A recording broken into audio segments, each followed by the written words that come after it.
خلاص بقى كده خلي بالك يعني هم اتكلموا كانوا ماشيين كويس، بيتكلموا في الاخطاء.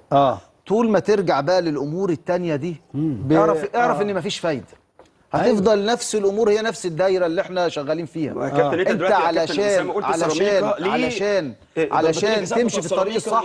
لا هو يقصد علشان إيه؟ انت اللي سيبك من اخطاء المباراه، سيبك من انت الكلام ده. اساسا الكلام ده عندك اخطاء. ايوه ما احنا اتكلمنا فيها، لكن التحكيم ده عنصر مهم في جوه انا الملعب. معاك برضو ازاي معاك. ما نتكلمش؟ الحكام ما تقصوش عليهم، هم مش ضدك، هم مش دايما منتشين، انت اللي احيانا فريق زباله.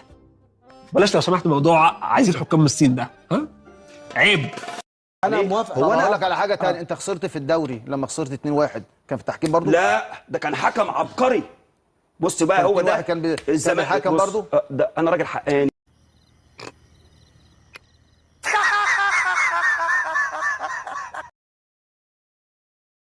لو عجبك الفيديو ما تنساش تدعمني بلايك واشتراك في القناة، والسلام عليكم ورحمة الله وبركاته.